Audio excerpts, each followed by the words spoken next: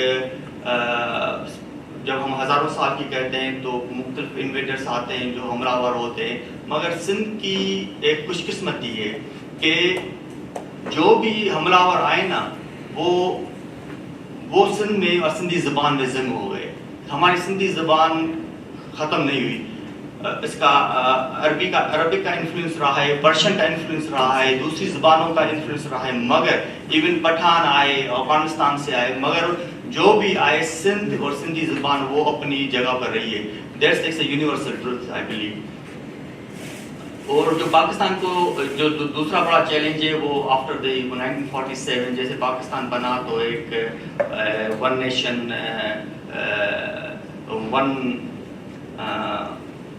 One language کا ایک آیا کانسیپٹ کہ پاکستان کی ایک زبان ہو جو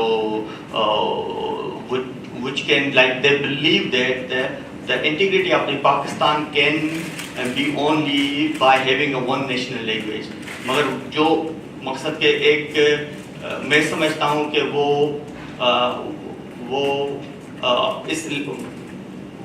وہ ایک کیا کہیں کہ ان کی نیک نیتی نہیں تھی، کیونکہ جب انڈیا علیحدہ ہوا تو ان کی 15 نیشنل لینگویجز تھی جو انہوں نے جو نیشنل لینگویج بنی، اور سندھی بھی اس میں بنی. 1960s میں سندھی بھی انڈیا کی نیشنل لینگویج ہوئی. مگر پاکستان جیسے بنا تو انہوں نے پہلے اردو میں انہوں کا، اس لیے کہ زیادہ مائگریشن جو لوگ وہاں پر پاکستان میں آئے، most of the political figures they were from the Urdu speaking. Khan Liaquat Ali Khan مقصد ان کا زیادہ انفلوئنس تھا. Unfortunately, the Punjabi people, like they were rich supply of art, culture, heritage, but even though because they were educated mostly in the Urdu, so they favored for having Urdu language as a national language. مگر ان کے علاوہ بنگالی بھی اس سے خوش نہیں تھے، سندھی بھی خوش نہیں تھے، پشتون بھی اس فیصلے سے خوش نہیں تھے. اور بنگالیوں کا تو آپ نے دیکھا ہے کہ 1948 میں قائد اعظم ڈھاکہ میں وہاں پر بنگالیوں سے خطاب کر رہا تھا کہ اردو تمہاری قومی زبان ہے، جہاں پر وہ جن سے خطاب کر رہا تھا وہ 99% of the people were Bengali speaking people. So that was the kind of ایک starting point for Bengali people تھے. اور اس کے بعد ان کے ساتھ دوسری کافی پولیٹیکل اکنامک کافی ان کے ساتھ زیادتیاں ہوئی جن کا اینڈ رزلٹ آپ دیکھتے ہیں کہ وہ 1917 میں ایک الگ ملک کی حیثیت سے وہ آ گئے. اور this interesting just I was looking at کہ جو بنگالیوں کی ابھی جو ہے جو ان کا لٹریسی ریٹ ہے وہ 70s یا کچھ 80s ہے. اور پاکستان کا اچھا 72.8 ہے لٹریسی ریٹ بنگلہ دیش کا آج کا. اوور آل پاکستان کا 58% ہے اور سندھ کا انفارچونیٹلی 32% ہے. سو دیکھیں کہ جو they were either lucky or I don't know what should I say, but like they stood on their feet and now they have the 73% of the literacy rate and اور ان کی اکانومی بھی ان کا آپ دیکھتے ہیں کہ ڈالر بھی ہمارے ہم سے کافی اچھا ہے.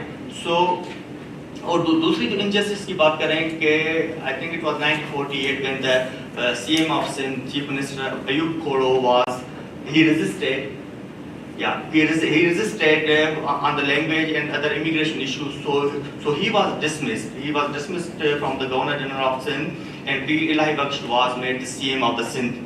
Though he does not have any majority in the Sindh Assembly, but again there was the very first attack on the language through sabotaging political system of the new created country. So same as St. James said, and other die-hard leaders were kept apart from newly government as their policy was against for the local people, like local people of Sindh. That was the one of the reason. And دوسرا جو پاکستان کے ساتھ جو dilemma اور جو challenges رہی ہیں وہ پری ون یونٹ سے. سو پری ون یونٹ میں یہ کہا گیا کہ جو بھی اردو اسپیکنگ جو نان سندھی میں سندھ کی بات کر رہا ہوں جو سندھی اسپیکنگ بچے ہیں وہ اردو بھی پڑھیں گے اور جو نان سندھی اسپیکنگ بچے ہیں وہ پھر سندھی بھی ایز اے سبجیکٹ وہ پڑھیں گے مگر it was never been implemented. اور ون یونٹ جیسے ہوا 1955 میں سو کیا ہوا کہ پھر totally Sindhi totally education system سے ختم ہو گئی and everybody was forced to study in the Urdu. So that was the period then when in one unit Sindh writing Sindh or Sindhi was considered as a crime.